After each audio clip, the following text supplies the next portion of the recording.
Then negative action, killing, result similar to the experience is shortened life, loss of sickness. Stealing is result similar to experience is you always remain in poverty. No matter how much you work hard, never gain any material wealth. And then sexual misconduct is like you always meet the partner who have a problem with you. Very easy to divorce or separate. Even their partner cause so much headache. That is a similar experience. So in this way, what I'm saying, like, we need to know, it's not kind of frightened or negative, just simply this negative action, what this does, long-term damage, short-term damage, just reflecting these things, it discourages you. No? That's a method of how to avoid the non-virtues. I'm always saying, like, if you think about, smoking is a kind of a fashion or give you some kind of relaxed, stress-free. Alcohol give you something, but if you look at the more deeper, what it brings in your life, more harmful than helpful. So if you think more on that part, that discourages you. But if you think right now, there are also temptation. So same thing. So negative is not just. I'm saying, like, if you really, these are wisdom. In the past, we just go with habit. We just go with whatever comes in our mind. We don't have any idea this is harmful or helpful. But then now when we study about these things, we have opportunity to know exactly this non-virtue does good things to you or harm things to you. So in this way, you may have opportunity to recognize these things more harm than benefit. So just remember these things. This we call the mindfulness, one form of mindfulness. Remember the disadvantage of these non-virtues that discourages you, distances you from the non-virtues. So that's how the method of how to overcome the what we call the 10 non-virtues did.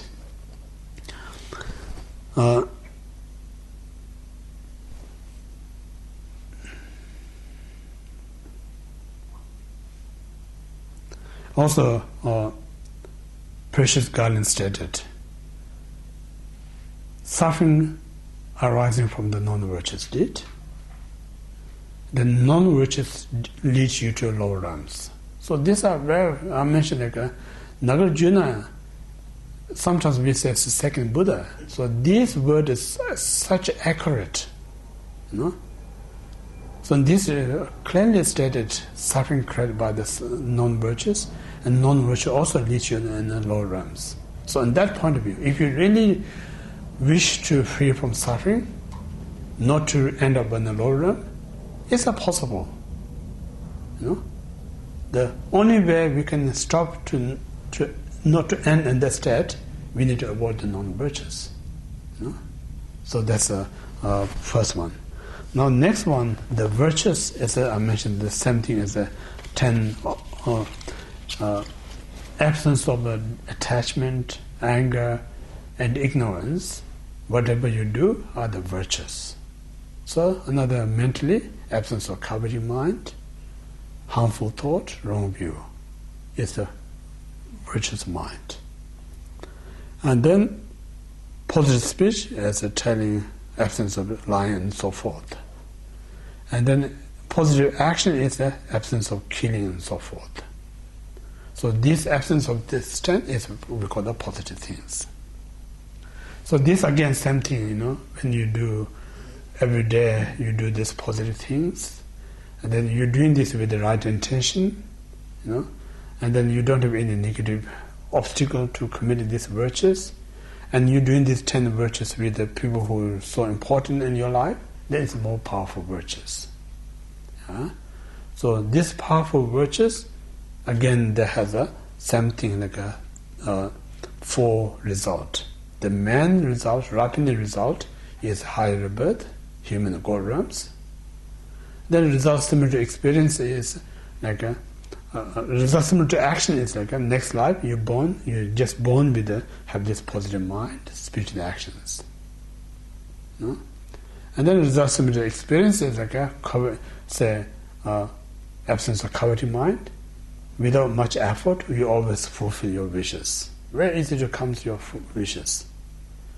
And then the result similar to the harmful thought is like always there's so much secure in your life, And then the result similar to the right view is like you're always born with the right view, a very wisdom, wise person. So that's the 3. And then the second is for positive speech. The result similar to experience of positive speech is people respect your speech. Gossip, then every time when you have a trouble, people come to you and talk to you to resolve these problems. Result similar to the experience of a harsh word, people always say pleasant things to you, never threaten to you. And then result similar to what we call the idle talk, you always say the valuable things. That's one. Then for 3 negative actions, for some positive actions, absence of killing, you always have a good health, long life. Absence of stealing, you very little effort, you always have enough material wealth, comfortable life. And in the absence of sexual misconduct, you're always going to have a very loving kind of a partner who respect. So these are, we call the 10 virtuous actions. So these 10 virtuous actions are what we call the antidote to overcome this 10 non-virtuous deeds. Then there's 10, what we call not 10, just neutral actions.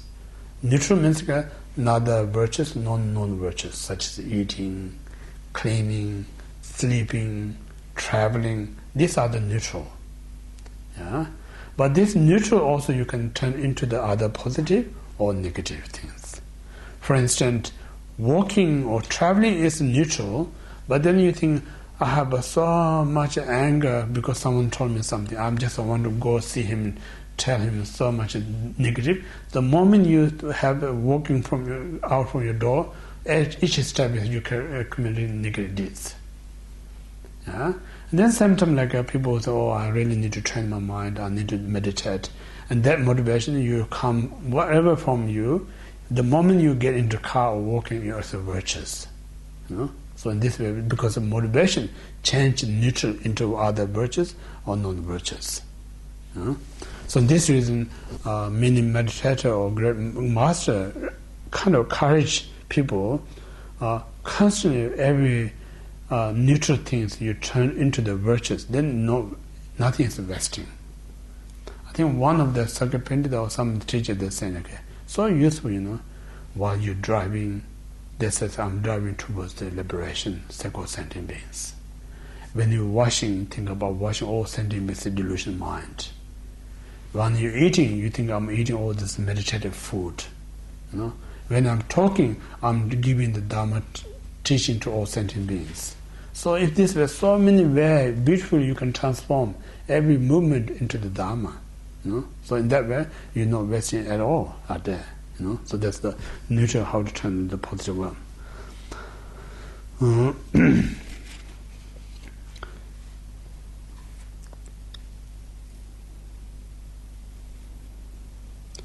So now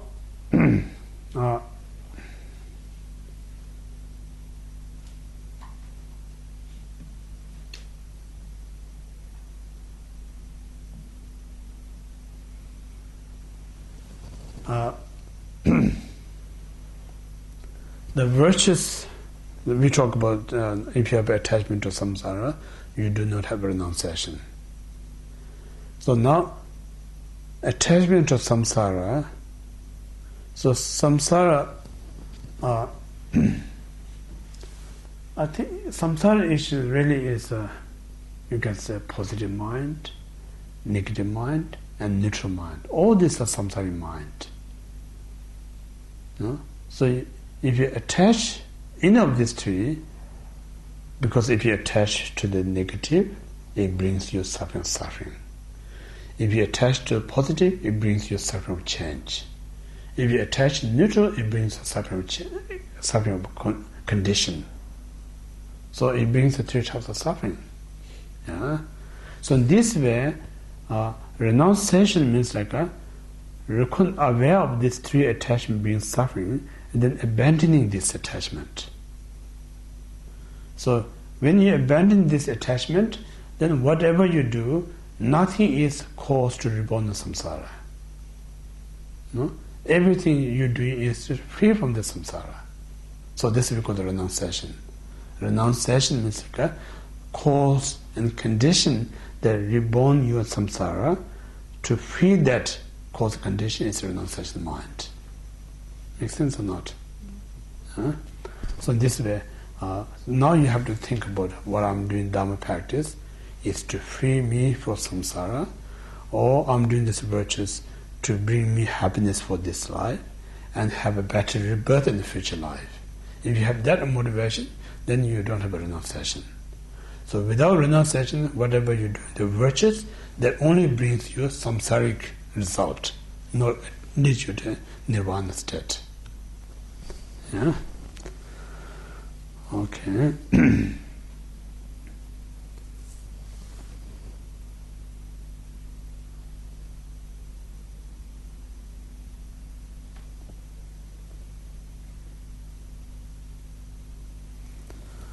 So this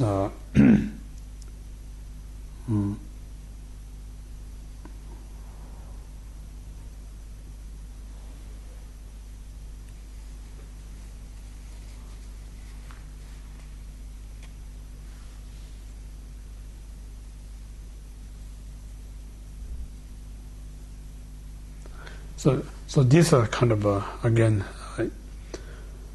what I'm talking about is in the last week, all the suffering. So today we talk about all the suffering created by this 10 negative deeds. So in order to free this suffering, one need to do virtues. And if we do virtues with the renunciation mind, then it frees us from samsara. We do virtues without renunciation, then it only frees us low realms. It not free us high realms. Yeah? So that's need to differentiate. And then, once you kind of study and contemplate and meditate, it's always good to dedicate whatever I accumulate merit. May all beings attend. May all beings attend two holy kayas. We call the Dhammakaya and the Rupakaya. So that's also good to dedicate. And then also here saying like, it's good to kind of one verse. It's good to remember, kind of recite it every day. It's good to help you to remember the Dharma. Four lines. The first one is should not commit any non-virtues. Yeah. Always accumulate excellent virtues. To subdue my mind. Subduing my mind is the practice of Dharma. So 4 lines. It's good to recite time to time.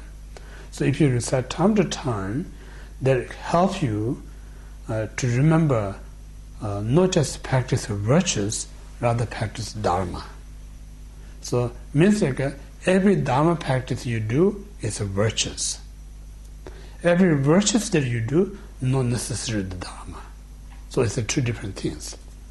Because virtues free you suffering, but cannot free you suffering change and pervasive.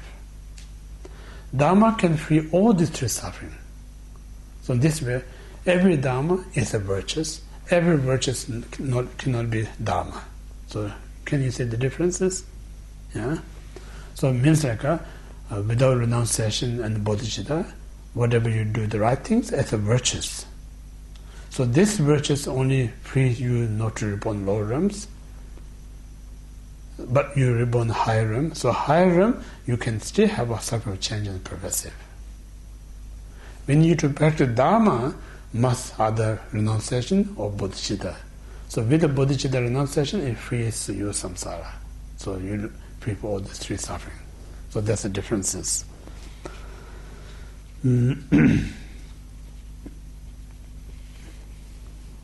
Okay, so we stop here tonight.